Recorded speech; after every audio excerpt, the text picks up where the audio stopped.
నమస్కారం. ఈ అక్టోబర్ 2కు అంటే 2025 అక్టోబర్ 2కు ఒక విశేషం ఉంది. ఆ రోజు దసరా వచ్చింది.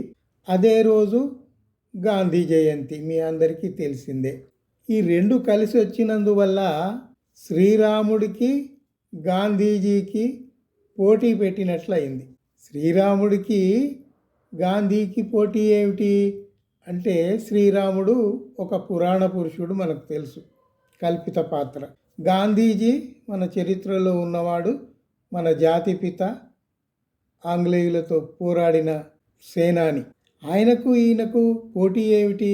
అందులో గాంధీజీ రఘుపతి రాఘవ రాజారామ్ అని ఆ రాముణ్ణి పొగిడినవాడు కూడా. అట్లాంటి వాడికి పోటీ ఏమిటి అంటే చూడండి, రాముడు ఏం చేశాడు రామాయణంలో?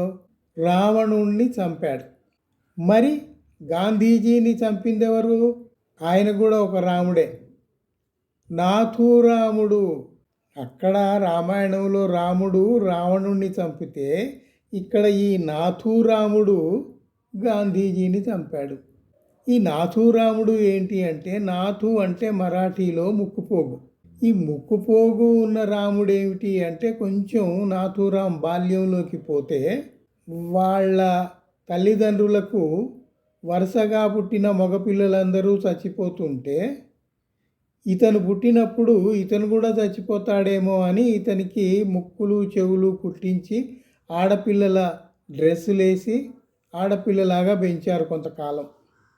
ఇట్లయినా బతుకుతాడేమో అని అదొక విశ్వాసం. సరే, వీడు పెరుగుతున్నాడు. ఇంతలోకి ఇంకో తమ్ముడు కూడా పుట్టాడు. అప్పుడు వాళ్లకు తల్లిదండ్రులకు ధైర్యం వచ్చి, పర్వాలేదులే ఇంకా వీడు బతుకుతాడు అని వాడికి అమ్మాయి బట్టలన్నీ, గౌన్లు అవన్నీ తీసేసి మామూలు అబ్బాయిలకు వేసే బట్టలు వేసి వాడిని పెరగనిచ్చారు. అది నాథూరాము అనే పేరు వెనక ఉన్న విశేషం. సరే, అది అలా ఉంచండి. ఇప్పుడు ట్రంప్ మొత్తం ప్రపంచ దేశాలని గజగజ వణికిస్తున్నాడు కదా తారీఫుల వల్ల. సుంకాలు, పన్నులు ఇష్టం వచ్చినట్టుగా వేసి పిచ్చి నిర్ణయాలన్నీ తీసుకుని చేస్తున్నాడు కదా. మరి మన ప్రధాని కూడా ట్రంప్ మేరా దోస్త్ అని పోతూ ఉంటాడు, వస్తూ ఉంటాడు కదా. మరి ఏమైంది? ఇంత విపరీతమైన సుంకాలను ఎదుర్కోవటం ఎలా అన్నది ఆలోచన లేదు. దానికి తగినట్టుగా చర్చలు జరపటం కూడా లేదు. మీరు గతంలో చూడండి, H1B వీసా కోసము కేవలం 6 లక్షలు పెడితే విద్యార్థులు వెళ్ళి అమెరికాలో చదువుకునేవాళ్ళు, ఉద్యోగాలు చేసుకునేవాళ్ళు కూడా H1B వీసా మీద వెళ్ళి అక్కడ ఉద్యోగాలు చేసుకునేవారు. ఇప్పుడు ఏమైంది? ఆ 6 లక్షలను ఏకంగా 88 లక్షలకు పెంచాడు ట్రంప్. 88 అంటే ఆ మిగతా ఖర్చులు అవి పోను 1 కోటి. ఒకడు ఎవడైనా అమెరికా పోయి చదువుకోవాలన్నా, ఉద్యోగం చేయాలన్నా 1 కోటి ఉంటే కానీ సాధ్యం కాదు. సామాన్యులకు, మధ్యతరగతి వారికి ఇది వీలవుతుందా?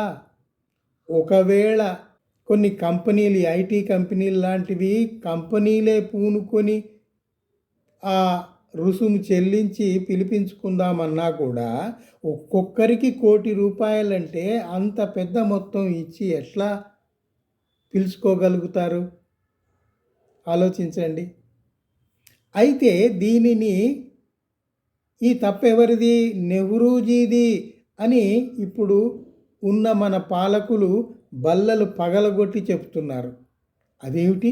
నెహ్రూ మొట్టమొదటి ప్రధాని, అలాంటి వాడు ఈ తప్పు చేయటం ఏంటి? ట్రంప్ పెంచిన సుంకాలకు తప్పును నెహ్రూ కంటగట్టడం ఏమిటి అని మనలాంటి వాళ్ళకి అనిపిస్తుంది. వాళ్ళు చేసే వాదన ఏమిటంటే, దేశంలో ఐఐటీలు పెట్టి, ఐఐఎంలు పెట్టి, రీసెర్చ్ ఇన్స్టిట్యూట్స్ పెట్టి విద్యావంతుల్ని పెంచి సైంటిఫిక్ టెంపర్ తోటి దేశం ముందుకు పోవాలని అహరహం ప్రయత్నించిన వాడు నెహ్రూజీయే కదా.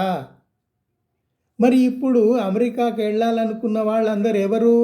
ఐఐఎంలు, ఐఐటీలు చదివి పరిశోధన కోసం, ఉద్యోగాల కోసం పోతున్న వాళ్లే కదా.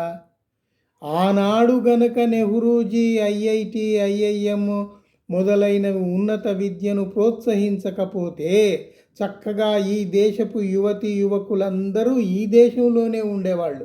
మన మోడీజీ చెప్పినట్లు చక్కగా ఎక్కడో ఏదో ఒక మూలలో పకోడీలు వేసుకుంటూ ఈ దేశంలోనే ఉంటూ హాయిగా బతికేవాళ్ళు కదా. అనవసరంగా ఈ క్రైసిస్ ఎందుకు మనకు అని మన పాలకులు ప్రశ్నిస్తున్నారు. సరే, ఇదొక్కటే కాదు, నెహ్రూ చేసిన తప్పిదాలు అనేకమని వాళ్ళు ప్రతి దాంట్లోనూ నెహ్రూను ఇన్వాల్వ్ చేస్తున్నారు.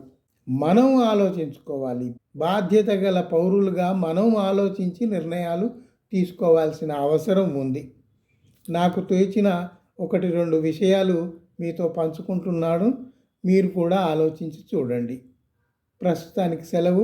మరోసారి మరో విషయం మీద మళ్ళీ మాట్లాడుకుందాం. ఉంటాను.